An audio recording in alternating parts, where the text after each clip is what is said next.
Assalamualaikum warahmatullahi wabarakatuh. Selamat beraktivitas. Walau saat ini kita sedang dilanda pandemi 19, tapi kita harus yakin bahwasanya kita mampu melaluinya. Dan untuk itu kita harus taati protokol kesehatan, jauhi keramaian, dan pakailah masker ketika ingin keluar rumah. Jaga juga kebersihan, karena kebersihan merupakan sebagian dari iman. Sebelum kita masuk ke penyampaian saya, di sini saya perkenalkan diri saya dulu. Nama saya M. Widi Wiranda. Di sini saya akan menyampaikan sebuah materi pembelajaran tentang karangan cerpen. Jadi kita di sini akan belajar tentang cerpen. Itu mulai dari unsur-unsur cerpen dan struktur cerpen. Dan ada satu lagi, yaitu ciri kebahasaan cerpen. Nah, sebelum kita membahas itu semua, kita ketahui dulu bahwasanya cerpen ini merupakan bagian dari teks naratif. Yang mana teks naratif ini merupakan teks yang berisikan tentang karangan fiktif yang menceritakan suatu peristiwa yang berfokus pada lakon atau perlakonan. Nah, dengan begitu cerpen juga termasuk dalam teks naratif. Dan selain cerpen ada juga yang lain seperti novel, roman, novelet, dan sebagainya. Tapi tidak membahas semuanya, kita hanya membahas cerpen saja. Kita ketahui dulu apa itu cerpen. Cerpen itu adalah sebuah karangan fiktif yang menceritakan suatu peristiwa dengan menggunakan kata tidak lebih dari 5.000 kata atau berkisar dari 500 sampai 5.000 kata. Dan oleh sebab itulah dinamakan cerita pendek, karena ceritanya itu bisa dibaca dengan sekali duduk, atau kita baca dengan waktu yang cepat, tidak lama seperti roman atau novelet yang tebalnya sampai seginilah. Ini kalau cerpen ini cukup berapa lembar. Jadi langsung saja kita bahas dulu tujuan dari teks naratif. Banyak ya teks naratif itu, bukan hanya cerpen tapi novel segala macam. Tujuan pertamanya itu adalah untuk menghibur. Tapi di samping itu juga ada tujuannya untuk menyampaikan pengetahuan, untuk menyampaikan sebuah pelajaran, bisa juga memberikan motivasi dan sebagainya. Yang berarti itu mendidik. Jadi bukan fungsi tapi tujuan. Jadi tujuan dari teks naratif ini adalah untuk mendidik sekaligus menghibur. Nah, itu tujuannya. Jadi cerpen ini sangat baik ya jika dipelajari. Tapi dewasa ini kita perhatikan di kalangan remaja-remaja dan sebagainya agak sungkan untuk menulis sebuah cerpen, karena menurut mereka itu hal yang membosankan atau tidak terlalu wow gitu. Nah, sekarang sebagai bahan motivasi, saya beri salah satu contoh cerpen yang menurut saya bagus, yaitu cerpen Filosofi Kopi yang dibuat oleh Lestari. Mengapa menurut saya keren? Karena karya cerpen ini bisa menjadi sebuah film, diadaptasi menjadi film. Yang seperti mungkin kalian sudah tonton film Filosofi Kopi yang menceritakan dua sahabat yang membangun sebuah kafe dan merubah juga pola pikir dan persahabatan mereka menjadi lebih kuat. Nah, banyak sekali yang bisa kita dapat dari cerpen. Dan juga kalau kita menekuni bidang sastra ini, tidak ada ruginya. Langsungnya kita bahas cerpen. Cerpen itu mempunyai unsur-unsur yang membangun cerpen itu sendiri. Yang pertama itu unsur intrinsik atau unsur dari dalam cerpen itu sendiri, atau unsur yang secara fisik maupun non fisik berada di dalam cerpen itu. Sedangkan ada lagi unsur ekstrinsik, yang mana unsur ekstrinsik ini merupakan unsur dari luar atau unsur yang tidak terdapat di dalam cerpen tapi mempengaruhi isi cerpen tersebut.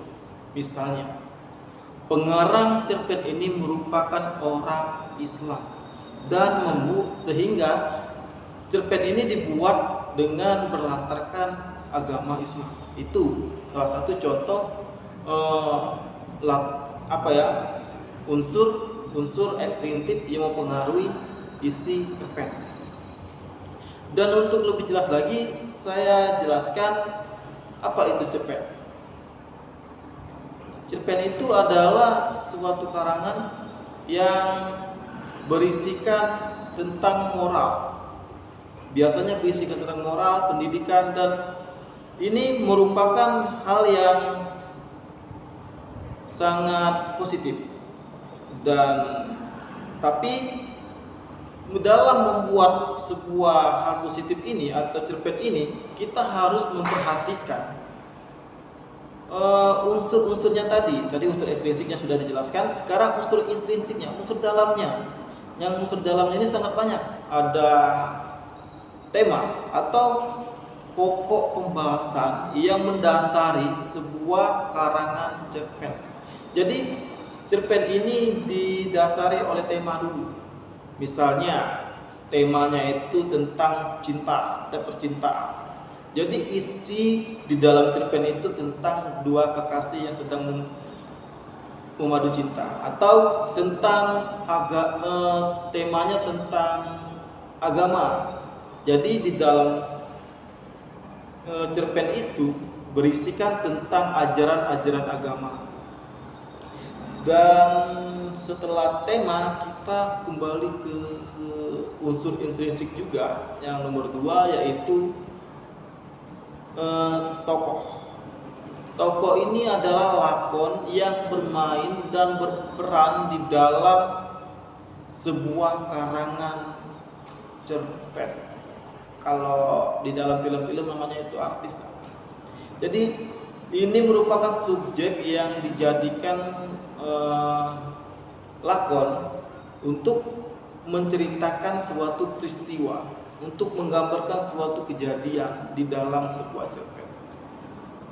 Selain tokoh, ada juga yang namanya perwatakan atau penokohan, yang mana perwatakan atau penokohan ini adalah sebuah bentuk dari sifat tokoh tersebut. Misalnya ada 3 penokohan ini, ada protagonis, antagonis, dan tritagonis. Protagonis itu bersifat baik atau orang yang berperan baik, dan antagonis merupakan lakon yang berperilaku buruk, dan tritagonis adalah lakon yang hanya mendukung pertikaian dari kedua tokoh tersebut, atau kalau kita sebut peran pembantu.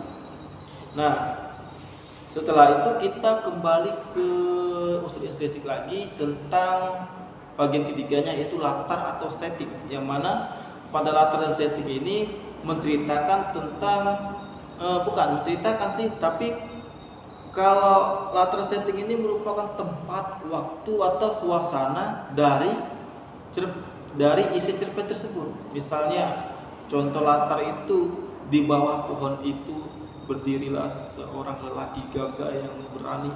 Itu latar kata di bawah pohon itu merupakan latar tempat.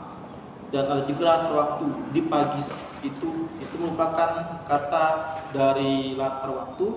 Sedangkan ada latar suasana yang menggambarkan gemuruh yang menggejolak di dalam hati seorang lakon. Misalnya jantung pangeran berdebar ketika melihat sang raja dibunuh. Misalnya itu merupakan latar suasana atau yang dialami oleh lakon.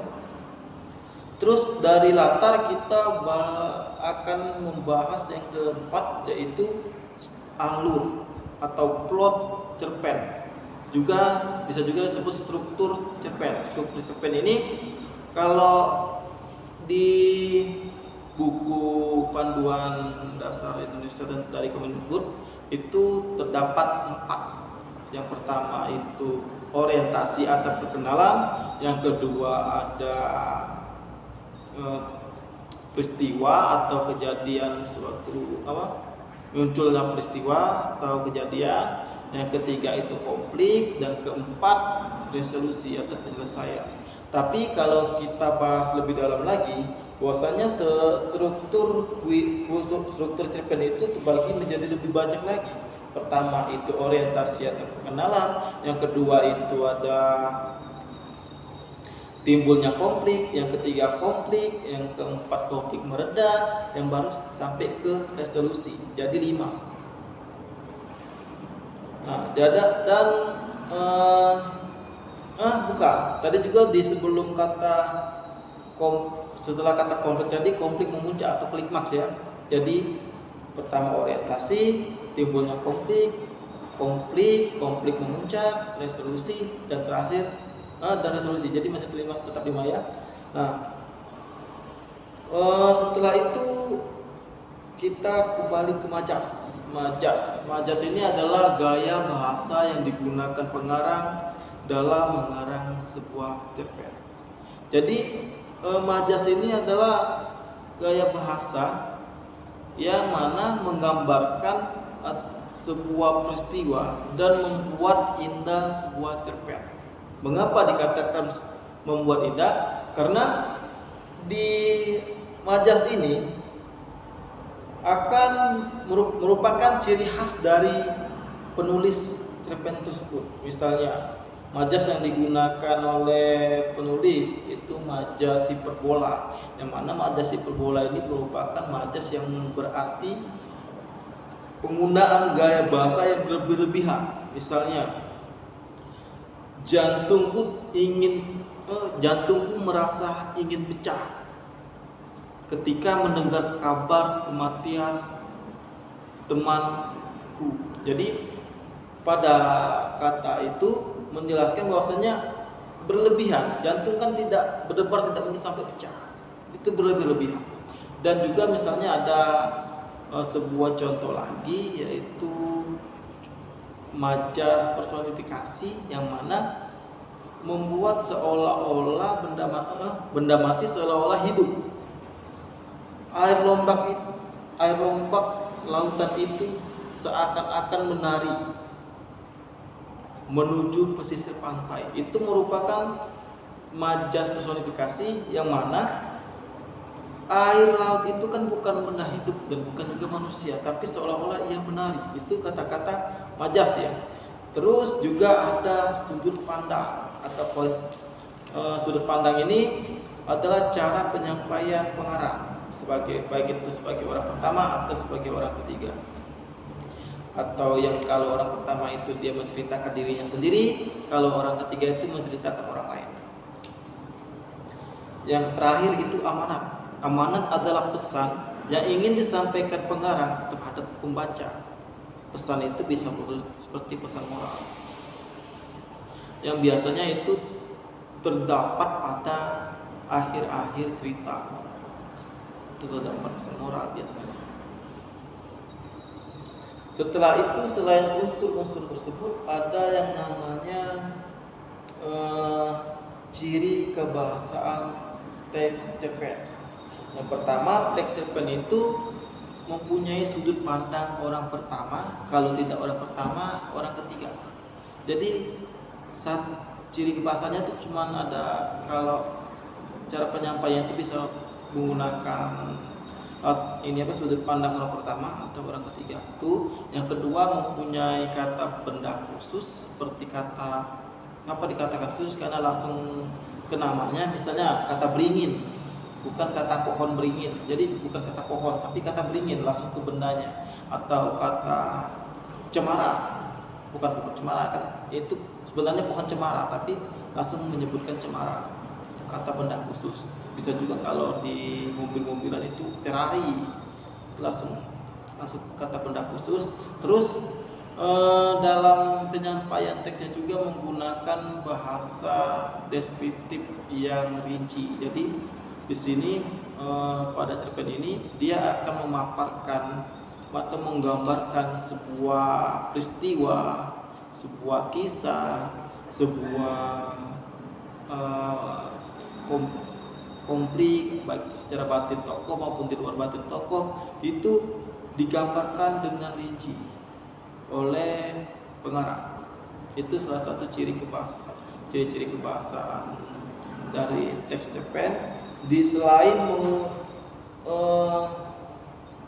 Selain ia menggunakan kata-kata yang ingin mengajak pembaca.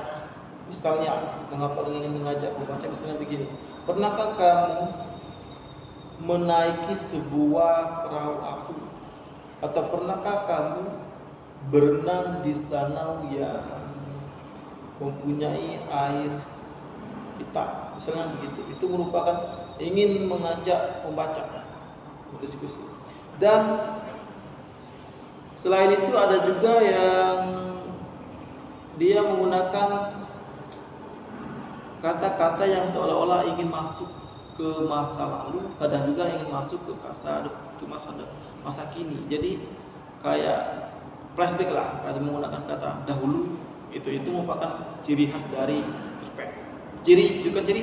Ciri kebahasaan dari cerpen. Nah, mungkin itu saja yang bisa saya sampaikan. Saya akhiri.